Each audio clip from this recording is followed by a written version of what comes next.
Halo Sobat Sehat semua, Assalamualaikum warahmatullahi wabarakatuh. Salam jumpa kembali dengan saya Sugito di channel Berbagi Sehat, channel edukasi dan motivasi seputar asam lambung, gejala inisiatif psikosomatis. Berdasarkan pengalaman saya sebagai orang yang pernah mengalami penderitaan asam lambung, gejala inisiatif psikosomatis.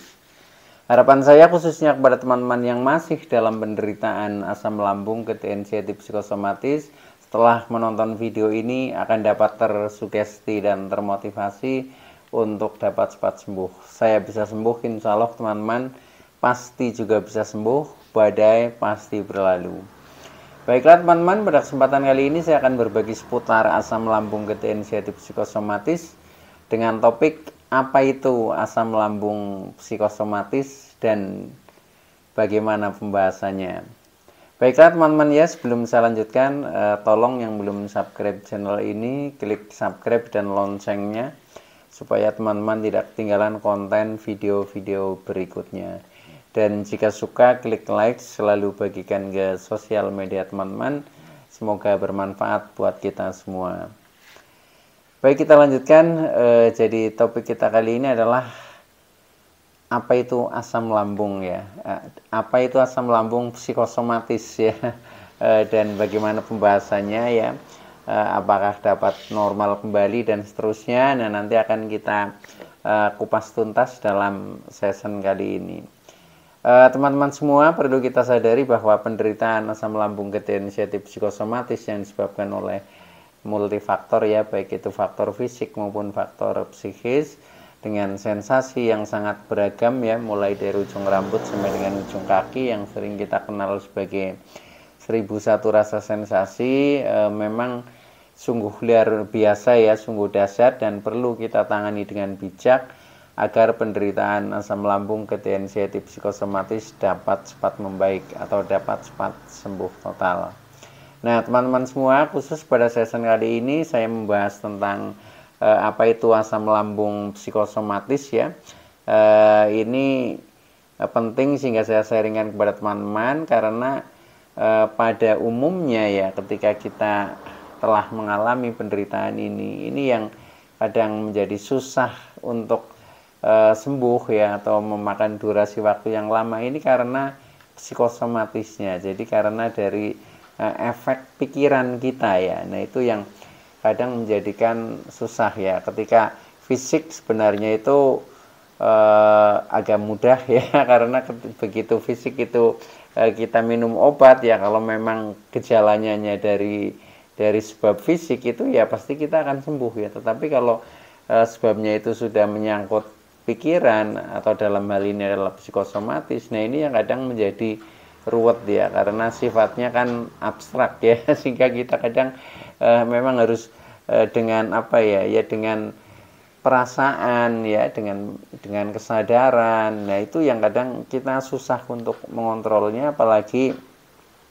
istilahnya kita belum banyak referensi. Nah akhirnya kita dalam posisi kebingungan ya, dalam posisi kebingungan, kemudian sensasinya juga bermacam-macam ya, mulai dari yang kediengan, yang kepala berat, yang kadang badan lemes ya, jalan saja sempoyongan, mata buram ya, kadang kaki tangan juga selalu dingin. Nah, ini kadang membuat kita semakin takutnya. Belum sensasi-sensasi yang secara psikisnya ya, contohnya kita selalu cemas, selalu khawatir, was-was, kemudian selalu takut ya, takut yang berlebihan ya. Contohnya ketika kita mendengar kabar duka ya, kabar kematian itu saja kadang langsung lemes ya. Itu pengalaman saya dulu seperti itu ya, begitu mendengar berita duka, nah itu langsung lemes, menjadi tak berdaya ya. Nah itu dengan seperti itu, nah itulah ya, kadang pikiran menjadi selalu menganalisanya negatif ya. Nah sedangkan ketika pikiran kita negatif, respon tubuh kita juga negatif. Nah itu dari ciri khas ya psikosomatis itu seperti itu. Nah itu yang kadang menjadi muter-muter terus ya, bagaikan lingkaran negatif itu yang susah itu seperti itu. Nah maka dari itu ini penting ya kita untuk memahami apa itu asam lambung psikosomatis. Nah, maka dari itu tolong tonton video ini sampai dengan selesai ya, supaya tidak gagal paham. Dan alangkah baiknya jika teman-teman juga menonton video-video saya yang lalu ya, karena dari setiap video itu saling berhubungan ya, saling istilahnya melengkapi, dan akhirnya kita menjadi punya banyak referensi, dan disitulah nanti kita akan mudah untuk keluar dari jeratan asam lambung ketensiatif psikosomatis. Baik teman-teman ya, jadi kembali pada topik, yaitu tentang apa itu asam lambung psikosomatis ya. Nah, asam lambung psikosomatis itu ya terdiri dari dua hal ya, yaitu yang pertama asam lambung, yang kedua adalah psikosomatis. Nah, ini hubungannya erat dan hubungannya saling menyebabkan, itu kadang seperti itu ya. Nah, yang pertama tentang asam lambung ya. Apa itu asam lambung? Ya, asam lambung adalah cairan di dalam lambung ya, di dalam perut kita ya, yang diproduksi secara otomatis oleh lambung kita ya, yang berfungsi untuk mengurai makanan ya, mengurai makanan di dalam pencernaan. Nah, itu. Maka dari itu asam lambung ya bukan penyakit ya, tetapi zat yang dibutuhkan oleh tubuh kita ya, yang diperlukan di dalam mengurai makanan di dalam pencernaan. Nah, itu. Nah, kemudian yang kedua tentang psikosomatis. Nah, ini psikosomatis ini agak rumit ya. Jadi itu intinya psikosomatis ya berasal dari psiko dan soma ya. Psiko itu jiwa atau pikiran ya, soma itu tubuh ya. Jadi artinya sakit tubuh ini disebabkan karena pikiran ya, biasanya dari pikiran yang negatif ya, atau pikiran yang banyak tekanan, banyak beban, itu menyebabkan respon tubuh kita menjadi tidak nyaman lah, menjadi sakit tuh, seperti itu. Jadi hubungannya seperti itu. Atau bisa dibalik ya, kadang dari kita tubuh sakit duluan ya, entah itu sebabnya apa, nah kemudian pikiran juga menjadi ikut berpikir yang negatif. Atau dari pikiran dulu, pikiran yang kadang karena punya banyak beban ya, banyak masalah dan sebagainya, akhirnya pikiran merasa tertekan ya, pikiran merasa lelah, capek. Nah, akhirnya respon ke dalam tubuh ya, khususnya lambung, itu biasanya menjadi sering tidak normal. Nah, akhirnya kita menjadi terkena asam lambung ya. Walaupun itu pemicunya sebenarnya dari pikiran kita sendiri, dari pikiran negatif kita. Nah, itu yang lebih penting ya, yaitu kita ketahui ya bagaimana nanti caranya untuk mengatasi hal seperti itu ya. Ketika kita terkena asam lambung biasa, itu biasanya itu akan mudah sembuh ya, cepat sembuh. Tapi kalau sudah sampai tingkatannya asam lambung, kemudian meningkat lagi terjadi GERD, kemudian meningkat lagi kita terkena anxiety, kemudian sampai dengan psikosomatis ya. Nah, ini yang kadang menjadi prosesnya kepanjang. Nah, maka dari itu buat teman-teman ya, untuk bersabar lah, bersabar, tetap optimis ya, tetap berjuang, itu pasti nanti juga akan sembuh ya. Cuma memang butuh waktu dan butuh proses. Nah, itu yang harus kita sadari. Nah, dengan seperti itu nanti kita ya pasti akan berubah lah, akan berubah, dan akhirnya kita menjadi sembuh. Yang penting kita paham ya, paham bagaimana cara mengatasinya, bagaimana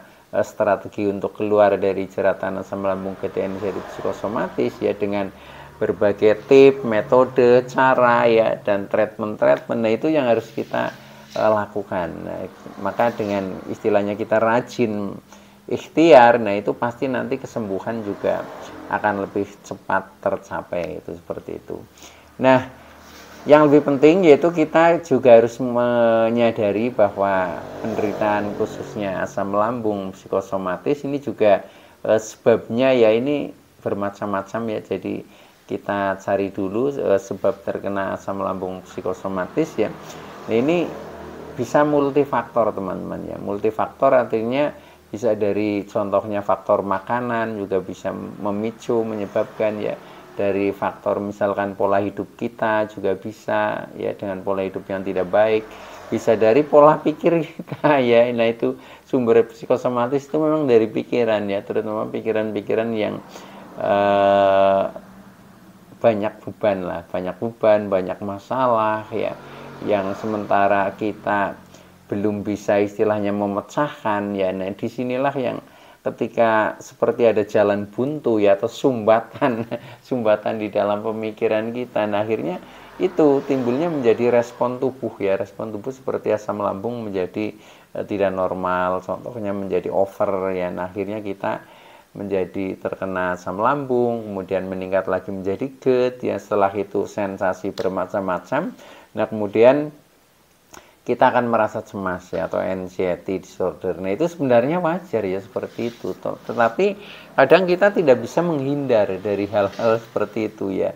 Bahkan yang namanya asam lambung psikosomatis ini bisa mengena siapa saja ya. Ya contohnya ketika kita dihantam oleh beberapa sensasi yang sangat dahsyat ya, siapapun orangnya pasti akan terguncang ya, mentalnya itu seperti itu ya. Jadi yang saya alami itu seperti itu. Maka dari itu ya, buat teman-teman pokoknya kita sadari saja ya, kita ikhtiar saja, optimis saja. Sebenarnya itu insya Allah pasti sembuh ya. Jadi ini sebenarnya hanya gangguan lah ya, gangguan, dan lebih banyak faktor psikisnya atau mentalnya. Maka kali ini saya fokuskan kepada ini tentang asam lambung psikosomatis ya. Jadi selain faktornya itu bisa multifaktor, nah itu juga khusus terhadap pikiran. Kadang pikiran kita itu terlalu lelah sebenarnya ya. Banyak hal yang dipikirkan ya.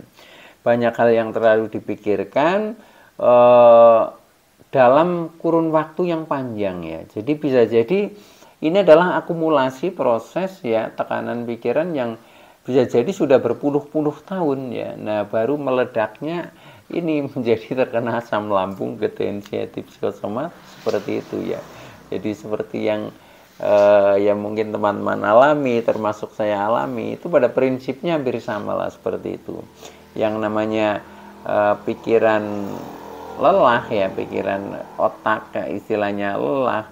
Nah, itu pasti ya. Jadi pikiran juga akan kacau ya. Nah, pikiran akan kacau, otomatis ya itu respon tubuh menjadi negatif, menjadi menimbulkan banyak sensasi. Contohnya asam lambung menjadi selalu tidak normal, sehingga rasa-rasa di tubuh kita juga menjadi tidak nyaman. Itu seperti itu. Nah, itu juga diakibatkan juga ya, kadang pikiran kita itu terlalu aktif, apa-apa dipikir seperti itu. Nah, ini kadang karena apa? Sifatnya pikiran ini memang sudah jalan sendiri ya. Jadi justru kita untuk mengeremnya itu yang susah ya, itu seperti itu. Jadi pikiran ketika tidak kita sedang istilahnya manfaatkan ya, sedang misalkan untuk mengerjakan apa atau apa, kan perlu pikiran. Nah, ketika enggak, ini akan jalan sendiri ya, yang kadang sifatnya itu kalau enggak ke masa lalu ya ke masa yang akan datang, itu seperti itu. Kalau ke masa lalu ingat hal-hal yang kadang negatif ya, seperti trauma-trauma yang tidak mengenakan. Nah, itu akhirnya ketika kita membayangkan seperti itu, nah akhirnya kadang rasa-rasa yang tidak nyaman pun akan muncul kembali, itu seperti itu. Nah, sebaliknya ketika pikiran itu berkhayalnya ke masa yang akan datang, itu munculnya adalah kekhawatiran ya. Kekhawatiran jangan-jangan ya, jangan-jangan nanti tidak sembuh, jangan-jangan nanti akan bertambah berat dan lain sebagainya. Nah, itu yang menjadikan kadang kita menjadi agak kacau, itu seperti itu. Nah, tetapi dengan kita sadari ya, dengan kita sadari itu pikiran nanti akan bisa terkendali ya. Jadi kita berusaha sebagai pengamat ya, pengamat terhadap diri kita sendiri ya.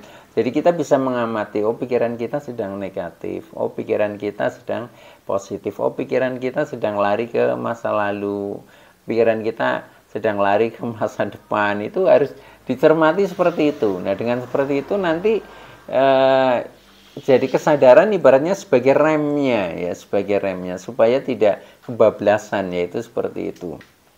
Nah, dengan seperti itu nanti kita cukup mengamati ya, mengamati, maka pikiran itu akan terkendali. Nah, akhirnya ketika pikiran ini menjadikan khayalan-khayalannya negatif, nah itu akan segera bisa kita alihkan ya. Alihkan, contohnya kita misalkan melakukan kegiatan-kegiatan lain ya, yang yang lebih bisa mengajak pikiran kita aktif. Contohnya mungkin kita menulis ya, mungkin kita melukis, mungkin kita ya memasak atau apa ya, itu jadi untuk mengalihkan supaya pikiran tidak selalu istilahnya berkhayal ke hal yang negatif. Nah, dengan seperti itu nanti psikosomatis itu akan berkurang teman-teman ya. Jadi psikosomatis itu ketika pikiran memang merasa tertekan, nah, akhirnya pikiran menjadi berpikirnya yang negatif-negatif. Nah, akhirnya respon tubuh juga negatif, itu seperti itu. Tapi kalau kita bisa menyadari pikiran kita ajak untuk berpikir yang positif, ya nanti respon tubuh akan positif, akan menjadi sensasi itu akan menghilang ya. Jadi menjadi akan baik-baik saja. Contohnya seperti itu. Nah, kemudian yang lebih penting lagi adalah bagaimana cara mengatasinya ya. Cara mengatasinya ya secara sederhana lah ya. Yang pertama adalah istirahatkan pikirannya. Jadi kita itu jangan terlalu sensitif apa-apa dipikir ya. Apalagi bukan istilahnya pribadi kita sendiri ya. Kadang kita melihat sesuatu ya, melihat orang lain saja kita ikut mikir ya itu, sehingga pikiran menjadi sangat lelah. Nah, maka dari itu istirahatkan pikiran. Kalau bisa kita nggak usah mikir ya, nggak usah mikir. Tapi ya itu dengan caranya remnya kesadaran. Jadi kita nggak perlu menganalisa. Kalau kita melihat ya melihat saja, itu seperti itu. Kadang kan kita pikiran jalan sendiri ya, menganalisa yang lebih jauh. Nah, itu yang akhirnya pikiran menjadi lelah, itu seperti itu ya. Nah, supaya kita bisa sembuh dari psikosomatik, yaitu kita berusaha untuk mengistirahatkan pikiran, teman-teman ya. Atau kita tidur misalkan ya, ketika kita pikiran lagi kacau ya, kalut, nah itu lebih baik kita pakai tidur saja, itu juga akan istirahat juga pikiran ya. Itu yang pertama. Yang kedua, pikirkan hal-hal yang prioritas saja ya. Jadi untuk mengurangi beban pikiran, nah kita pikirkan yang prioritas. Prioritas itu yang penting-penting lah ya. Kalau yang tidak begitu penting ya nggak usah dipikir, itu seperti itu. Nah, itu caranya ya memang kita harus menyadari ya, menyadari diri kita sendiri dan melatihnya. Itu kalau kita sudah biasa melatih ya, apa-apa disadari, oh ini penting gak sih ya, kalau penting kita ikut berpikir, kalau enggak juga kita tinggalkan. Contohnya seperti itu ya. Jadi pikirkan hal yang prioritas saja. Nah, kemudian yang berikutnya, yang ketiga ya, latih berpikir positif dan logis ya. Jadi karena ketika pikiran ini sering negatif ya, akhirnya menimbulkan respon tubuh juga negatif, maka harus kita balik, kita berusaha berpikir yang positif dan logis lah ya. Nah, akhirnya supaya respon tubuh juga menjadi baik-baik saja, tidak menjadi istilahnya menimbulkan beberapa sensasi. Nah, berpikir yang positif yang seperti apa? Yang baik-baik, teman-teman ya. Yang baik-baik. Terus caranya bagaimana? Nah, itu kan seperti itu ya urut-urutannya. Nah, caranya supaya pikiran kita itu positif itu gampang, teman-teman ya. Jadi awali saja ketika kita mau istilahnya pikiran mau aktif ya, awali dengan bersyukur ya. Bersyukur contohnya alhamdulillah ya. Alhamdulillah walaupun saya agak pusing misalkan ya, saya tidak apa-apa, saya baik-baik saja. Jadi seperti itu. Ketika kita bisa mengatakan alhamdulillah, saya bersyukur ya, walaupun misalkan apa yang akan dikerjakan saya bisa dan seterusnya, itu pasti nanti ketemunya masih positif ya. Walaupun kita kadang yaitu sedang masih banyak sensasi ya, sedang mendapatkan sesuatu hal yang tidak menyenangkan, kan akhirnya kita pikirannya memicu untuk negatif. Nah, itu awali saja dengan itu. Jadi alhamdulillah saya bersyukur walaupun apa ya, saya apa, itu seperti itu. Nanti akhirnya menjadi positif. Contohnya ketika ada sensasi lah, sensasi misalkan ya perut kembung ya, ya sudah katakan saja supaya pikiran ini positif ya. Alhamdulillah saya bersyukur walaupun perut saya kembung, saya tidak apa-apa, saya baik-baik saja, faktanya saya sehat walafiat. Kembung adalah biasa ya, seperti itu. Jadi kita harus bisa istilahnya mensupport diri sendiri, itu seperti itu. Dan itu bisa diterapkan di apa saja. Jadi caranya dengan dipancing kata syukur ya, supaya kita pikirannya menjadi positif. Kemudian yang berikutnya yaitu banyak berpikir yang menyenangkan ya, banyak menyenangkan. Ya contohnya kita melakukan kegiatan-kegiatan hobi lah. Nanti kan ketemunya mikirnya menjadi yang seneng-seneng, itu seperti itu. Kemudian berikutnya setiap permasalahan usahakan harus dirilis teman-teman ya, supaya psikosomatik itu menghilang ya. Jadi setiap kita punya permasalahan yang selalu dipikirkan, entah sekecil apapun masalahnya itu usahakan diselesaikan, dirilis, cari jalan keluarnya, dipecahkan, itu seperti itu. Nah dengan seperti itu nanti ya kita akan baik-baik saja, itu ya. Dan yang terakhir adalah kita secara spiritual memang harus selalu bersyukur ya, selalu bersyukur, selalu sabar ya, selalu sadar dan ikhlas dengan apa yang kita alami ya, istilahnya sumeleh nrimo ing kandum ya. Dengan seperti itu nanti insya Allah kita akan baik-baik saja teman-teman ya, kita akan tenang ya, akan menjadi tentram ya. Nah akhirnya kita merasakan bahagia. Nah disitulah nanti psikosomatis juga akan menghilang dan akhirnya kita akan normal kembali ya. Nah itu dulu yang bisa saya sampaikan. Mudah-mudahan teman-teman yang masih dalam penderitaan asam lambung kejadian sensitif psikosomatis dapat segera sembuh ya. Saya bisa sembuh, insya Allah teman-teman pasti juga bisa sembuh, badai pasti berlalu. Oke, sekian dulu ya, selamat berpuasa ya. Terima kasih. Wassalamualaikum warahmatullahi wabarakatuh.